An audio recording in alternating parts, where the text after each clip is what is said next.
বিধানসভার রেজলিউশনে সই জালিয়াতির অভিযোগে রাজ্যের প্রাক্তন শাসক দল তৃণমূল কংগ্রেসের অন্দরে অস্বস্তি ও উদ্বেগ চরমে। বিধানসভার প্রধান সচিবের দায়ের করা অভিযোগের ভিত্তিতে সিআইডি তদন্ত চলছে জোর কদমে। তদন্তে একের পর এক তৃণমূল বিধায়কের নাম উঠে আসায় রাজনৈতিক মহলে তীব্র চাপানুতর সৃষ্টি হয়েছে। এদিকে বোলপুরে তৃণমূল বিধায়ক চন্দ্রনাথ সেনার বাড়িতে পৌঁছয় সিআইডি। পাশাপাশি চৌরঙ্গীর বিধায়ক নয়না বন্দ্যোপাধ্যায় এবং ক্যানিং পূর্বের বিধায়ক বাহারুল ইসলামের পর এবার সিআইডির স্ক্যানারে বেলেঘাটার বিধায়ক কুণাল ঘোষও তার বাড়িতেও পৌঁছেছেন তদন্তকারীরা। সিআইডি হানা প্রসঙ্গে বোলপুরের তৃণমূল বিধায়ক চন্দ্রনাথ সেনা বলেন, এইসব নাটক না করে মুখ্যমন্ত্রী শুভেন্দু বাবু যেহেতু বিধানসভার সেক্রেটারি, তিনি বিধায়কদের ডেকে বলতে পারতেন বিরোধী দলনেতা হিসাবে আপনারা শোভনদেবকে চাইছেন কিনা বা কতজন চাইছেন দেখতেই পারতেন। তার জন্য কেস করে মানুষকে বিভ্রান্তির মধ্যে ফেলে দিয়ে এটা করা উচিত হয়নি। উল্লেখ্য, 6 মে মমতা বন্দ্যোপাধ্যায়ের কালীঘাটের বাড়িতে নবনির্বাচিত বিধায়কদের নিয়ে বৈঠক ডাকেন মমতা বন্দ্যোপাধ্যায়, অভিষেক বন্দ্যোপাধ্যায়। সেই বৈঠকের পরই সর্বসম্মতিক্রমে বিধানসভায় বিরোধী দলনেতা হিসেবে তৃণমূলের বর্ষিয়ান নেতা শোভনদেব চট্টোপাধ্যায়ের নাম পেশ করে তৃণমূল কংগ্রেস। বিরোধী দলনেতার নামের সপক্ষে রেজলিউশনে স্বাক্ষর নিয়ে তৈরি হয়েছে বিতর্ক।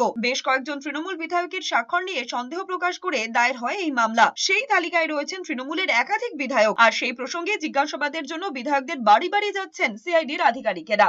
সই সংগ্রহ জাল কিনা দেখতে এসছে। আমি বললাম, ওনাদের সাজেশন দিলাম যে এইসব নাটক না করে সোমেনবাবু, যেহেতু উনি সেক্রেটারি বিধানসভার, উনি আমাদের বিধায়কদের ডেকে নিয়ে বললেই পারতেন যে আপনারা শোভনদাকে বিধায়ক চাইছেন কিনা বা কতজন চাইছেন দেখতেই পারতেন।